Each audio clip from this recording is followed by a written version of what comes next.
गरीब साध साध सब नेक हैं, आप अपनी ठोरे, जो सतलोक ले जाएंगे वो साधु कोई और। सम्मन नाम का एक मनियार था। मनियार को आप जानते होंगे। मनियार होता जो केवल चूड़ियों का काम करता था, माताओं को बहनों को चूड़ी पहनाया करता था, उसकी पत्नी भी और वो भी। और वो बहुत दारिद्र था, निर्धन था, लेकिन परमात्मा का परम भक्त था। पूरा परिवार, 3 सदस्य थे परिवार के अंदर, 3 सदस्य। एक तो सम्मन, उसकी पत्नी का नाम था नेकी, और एक पुत्र था उसका नाम था शिव। उसको शिव कहा करते, शिव नाम था शिव। वैसे अब भ्रंश हम कर ही लेते हैं, शिव कहा करते, तो शिव नाम से ज्यादा प्रसिद्ध था। और तीनों के तीनों प्राणियों ने कबीर परमात्मा की दीक्षा प्राप्त कर रखी थी। वो दिल्ली में रहा करते थे। पहले दिल्ली आज जैसी नहीं थी, एक गांव सा था छोटा सा। ऐसी झोपड़ियों में लोग रहा करते थे, छोटे छोटे मकान भी थे, कुछ थोड़े बहुत सेठ भी थे, वो अलग होते हैं। आज जैसी दिल्ली नहीं थी 600 वर्ष पहले। और परमात्मा बनारस काशी में रहा करते थे। एक कमाल नाम का लड़का, उसके कबीले ने, उसके कुल के लोगों ने मृत्यु के उपरांत जल प्रवाह कर दिया था। और एक शेख तकी नाम का राजा सिकंदर लोधी दिल्ली के बादशाह का धार्मिक गुरु था। और सिकंदर लोधी को एक बहुत असाध्य रोग था, परमात्मा कबीर जी के आशीर्वाद से वो स्वस्थ हुआ था। बाकी किसी भी औषधि से और किसी भी धर्म मजहब की जंतर मंत्र से और आशीर्वाद से वो स्वस्थ नहीं हुआ था, जिस कारण से सिकंदर लोधी परमात्मा कबीर जी से बहुत प्रभावित था। और उधर से धार्मिक गुरु उनका सिकंदर लोधी का जो शेख तकी था, वो ईर्षा करने लगा कबीर जी से कि ये अब ज़्यादा महिमा प्राप्त होगी है, राजा के हृदय में ये समा गया है, किसी प्रकार इसको नीचा दिखाऊं और राजा मेरी तरफ फिर आकर्षित हो। कहते हैं 2 वजीर 2 फकीर और 2 पीर, उनकी कभी आपस में बढ़िया नहीं करती। ये तो ऐसे समझ लो जैसे एक म्यान में 2 तलवार, कदे देखी सुनी ना कान। तो वो बहुत इस ताक में रहता था, किसी प्रकार नीचा दिखाऊं। सिकंदर लोधी ने किसी कारण से स्वामी रामानंद जी का सिर काट दिया था, उसकी मृत्यु को प्राप्त हो गए थे। और कबीर परमात्मा ने सिकंदर लोधी और सैकड़ों व्यक्तियों के सामने उनको जीवित कर दिया था, जिस बात से सिकंदर लोधी घना प्रभावित हो गया था कि ये तो सचमुच अल्लाह आए हैं, खुद भगवान आए हैं। कबीर साहब अल्लाहु अकबर है। अब अल्लाहु अकबर यही काम करता है, मुर्दे को जीवित कर दे, रोगी को स्वस्थ कर दे, निर्धन को धन दे दे, तो भगवान यही काम करते हैं। तो वो सभी काम कर रहे थे। सिकंदर लोधी का पक्का विश्वास हो गया था कि सचमुच गॉड है, खुदा है। परमात्मा कहते हैं राज तजना सहज है, सहज त्रिया का ने, मान बढ़ाई ईर्षा वाई दुर्लभ तजना ये।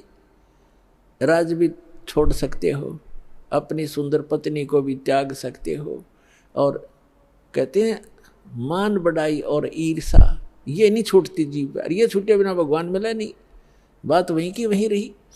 तो इस ईर्षा वश, राग द्वेष वश कि मैं झूठा सिद्ध करूं किसी प्रकार इस कबीर को, ताकि इसकी महिमा कम हो जा, इसलिए वो इस ताक में रहता था। एक दिन सिकंदर लोधी से कहा कि आप इसकी बड़ी महिमा गाते हो, इसने मुर्दा जिंदा कर दिया, स्वामी रामानंद जी को जीवित कर दिया, आप कहते हो मुझे स्वस्थ कर दिया। एक दिन उसने ये दबाव लगा दिया कि यदि ये कोई मुर्दा जीवित करेगा तो मैं मानूंगा, नहीं तो मुसलमानों को तेरे विरुद्ध कर दूंगा सिकंदर।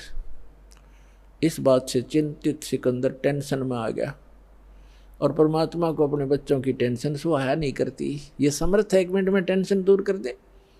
सिकंदर लोधी से पूछा कि क्या परेशानी है आपको। सिकंदर लोधी ने कारण बता दिया। तो परमात्मा ने कहा कि कहो शेख तकी को कोई मुर्दा लावे, और करते हैं अर्ध भगवान से, थोड़ा छुपा के रखते थे दाता अपने को। सिकंदर लोधी को तो पता था, कह दिया सो कह दिया। कबीर जी कह रहे हैं कर देंगे जिंदा, लाओ कोई मुर्दा। तो वो कहता मैं कहाँ से लाऊं मुर्दा, कभी आएगा जब देखेंगे, कभी होगा जब देखेंगे। अब परमात्मा ने सोचा कि ये टेंशन काफ़ी देर रहेगा, सिकंदर इतने में क्या हुआ, लीला मालिक की सौसल सिदर मैं करूं अपने जन के काज। इतने में एक कमाल तो बाद में नाम रखा, एक 12-13 वर्ष के बच्चे की मृत्यु होगी। और कुछ ऐसे कुल हैं, ऐसे कबीले हैं, वो न तो जमीन में दफनाते हैं न सभा करते हैं अग्नि में, और वो जल प्रवाह कर देते हैं। अपना उनका अंतिम संस्कार ही ऐसा है कि इसके शव को मछलियाँ जीव जंतु खाएंगे, दुआ देंगे, इसलिए मिट्टी तो ये बन ही चुकी है, उसको जल प्रवाह कर देते हैं। एक सुंदर फ्लोटिंग सा एक बेड़ा बनाते हैं, घास फूस का जो तैरता रहता है कुछ देर तक, फ्लोटिंग सा, उस पर लिटा देते हैं और उसको जल प्रवाह कर देते हैं। तो वो बहता हुआ आ रहा था, तो सबको पता चला कि मुर्दा आ गया, मुर्दा आ गया। दरिया के किनारे खड़े थे, सभी इत्तेफाक से वहीं खड़े हुए थे, सिकंदर लोधी, कबीर जी और हजारों की संख्या में सैनिक, अंगरक्षक, रसोइये, अन्य नौकर। तो परमात्मा ने कहा कि ले शेख तकी आ गया मुर्दा, पहले तू ट्राई कर ले, कदे बाद में नंबर बनावे, अगमा भी कर देता। तो सब ने कहा ठीक है शेख तकी जी, दो पहलवानों की जब पहचान होगी, जब दोनों कुश्ती करें, आप भी करो अपनी ट्राई। तो लगा फूं फूं करने, वो मुर्दा चला गया 2 फरलांग 600-700 गज आगे को 800 फुट आगे नीचे, यानी जिधर से पानी बहकर जा रहा था डाउन स्ट्रीम में चला गया। तब वो कहने लगा शेख तकी कि ये तो बहाना चाहता था, अपने से बुला टाड़ने के लिए कबीर तो बहाना चाहता था, मुर्दे कभी जीवित हुआ करते हैं, वो तो क़यामत के समय जीवित करेगा अल्लाह। तब परमात्मा ने ऐसे संकेत किया दाता ने, जो बहता हुआ जा रहा था ना डाउन स्ट्रीम में, तो ऐसे मालिक ने ऐसे संकेत कर दिया, वो मुर्दा जो बहता हुआ जा रहा था डाउन स्ट्रीम में, अप स्ट्रीम में चल पड़ा, जिधर से पानी बह कर आ रहा था, जैसे इंजन वाली नौका चलती है अपोजिट साइड में, और वहाँ आकर के जहाँ भगवान खड़े थे वहाँ खड़ा हो गया। नीचे से जल बह रहा है और वो सब ऐसे ऊपर तैर रहा है। तब परमात्मा ने कहा कि हे आत्मा, जहाँ भी है कबीर हुक्म से इस शव में प्रवेश कर और बाहर आ जा। इतना ही कहा था कि ऐसे ऐसे सारा शरीर कंपन हुई उस बच्चे में, और एकदम बैठा हुआ वो ऐसे खड़ा हो गया जल के अंदर, घुटनों पानी में, एकदम बाहर आया, आके प्रणाम किया, दंडोत प्रणाम किया परम पिता को। बोलो सतगुरुदेव।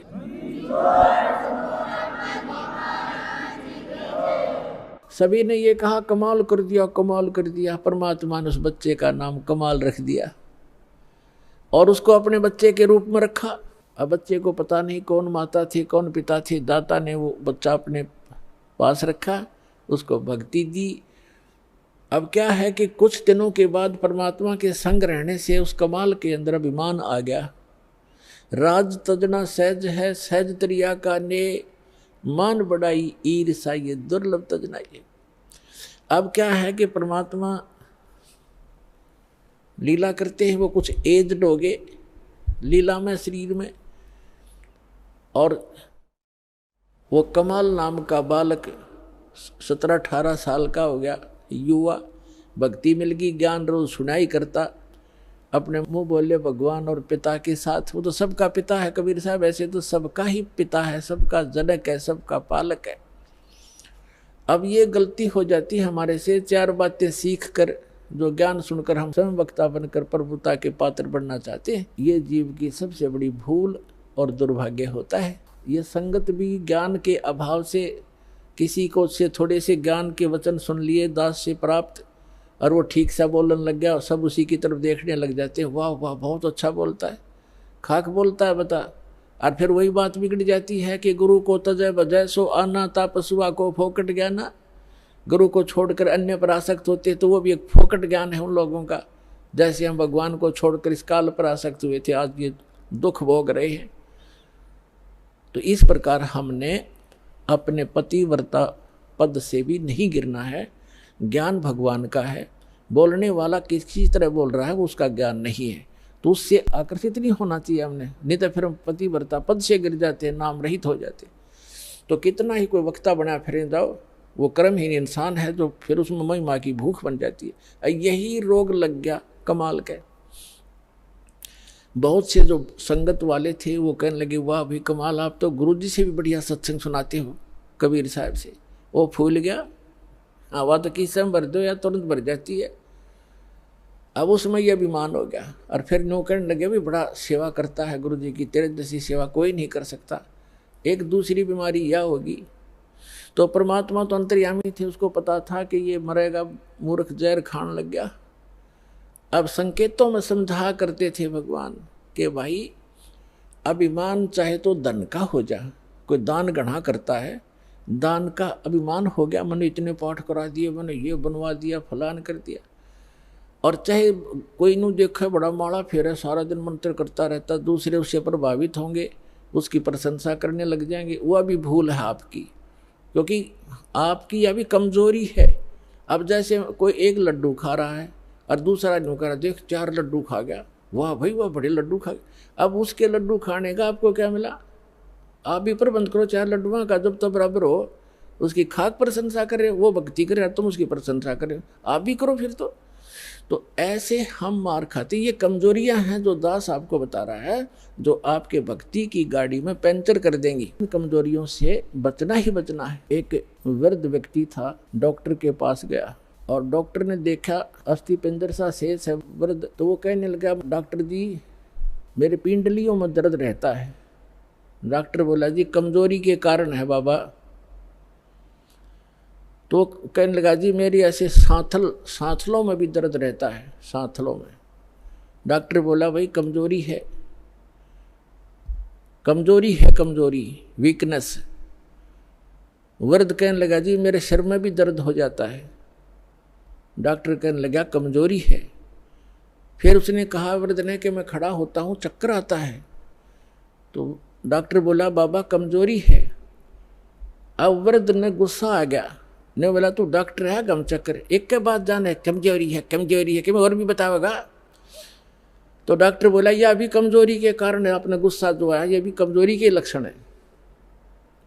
ये गुस्सा भी कमजोर आदमी को ही ज्यादा आता है। तो पुण्यात्माओं, जो दास आपको बता रहा है ये भी कमजोरियां हैं, इनमें से कोई से भी हो वह भी कमजोरी ही है, वीकनेस से आपको यानी भक्ति मार्ग में बाधक है। परमात्मा कहते हैं, जैसे माता गर्भ को रखे यत्न बनाए, ठेस लगे तो छन्न होवे, तेरी ऐसे भक्ति नसावे। जैसे किसी बेटी को, बहन को, माई को गर्भ रहता है तो उसको वो जानती है, उस गर्भ को प्रफुल्लित करने के लिए वो कितनी सावधानी बरतती है। किसी बहन को 2-4 वर्ष के शादी के उपरांत जब गर्भ रहता है, अब उसको पता है वो कितनी चिंतित रहती है। करवट लेते समय रात को भी ये चिंतित एकदम फड़क के उठती है, कहीं मेरे बच्चे पर दाब ना आ गई हो, मेरा गर्भ खराब ना हो जा। ऊंचे नीचे पर पैर रखते समय भी बहुत ध्यान से चलती है, खाने पीने की भी वो बहुत सावधानी बरतती है कि कहीं मेरा ये गर्भ रूपी लाल नाश ना हो जाए। तो परमात्मा कहते हैं, जिस दिन आपने परमात्मा की असत भक्ति मिल गई तो आत्मा के अंदर आपका भक्ति रूपी वो गर्भ स्टार्ट हो गया उस दिन से। अब यहाँ बताते हैं कि जैसे माता गर्भ को रखे यत्न बनाए और ठेस लगे तो क्षीण होवे, ऐसे भक्ति नसावे। तो ऐसे ये ठेस नहीं लगने देनी चाहिए भक्ति रूपी गर्भ के, ये मोक्ष रूपी लाल बनाने के लिए बहुत सावधानी बरतनी पड़ेगी आप। तो उस कमाल के मन में दोष आ गया। परमात्मा बार बार कहा करते, सत्संग में सबको सामूहिक ज्ञान दिया जाता है, प्रत्येक व्यक्ति को नहीं बताया जाता। और जैसे औषधि मुख के माध्यम से, गोलियां, दवाई, जड़ी या इंजेक्शन के माध्यम से एक ही स्थान पर लगाई जाती हैं, वो जहाँ दर्द होता है, जहाँ पीड़ा होती है, वो औषधि वहाँ काम कर देती है। तो सत्संग के माध्यम से सामूहिक इंजेक्शन लगाए जाते हैं ये वचनों के, और जिसमें जो वीकनेस जहाँ की है उसी के वो औषधि काम कर जाती है। बुद्धिमान उसको समझ जाते हैं, आगे सुचारू हो जाते हैं और वो अपनी कमजोरी को ठीक कर लेते हैं। बुद्धिमान वही होते हैं। इतना कुछ कई बार कहा परमात्मा ने कि जो दान ज़्यादा करता है, यदि उसके मन में अभिमान आ गया, कराया नाश हो गया। कबीर साहब कहते हैं, तन मन धन दिया तो भला किया, सिर का दासी भार, और जब न्यू कहा कि मन ने दे दिया तो बहुत सहेगा मार, वो तो दिया हुआ तक गया, नाश हो गया, दुर्गति और हो जाएगी तेरी। तो किसी भी प्रकार का सेवा का अभिमान हो जाए, अभिमान तो अभिमान ही है, वो तो नाश ही करता है, भगवान से दूर करता है। लेकिन कमाल की बुद्धि भ्रष्ट हो चुकी थी, परमात्मा के साथ रहकर भी वो अपनी ही चलाता था।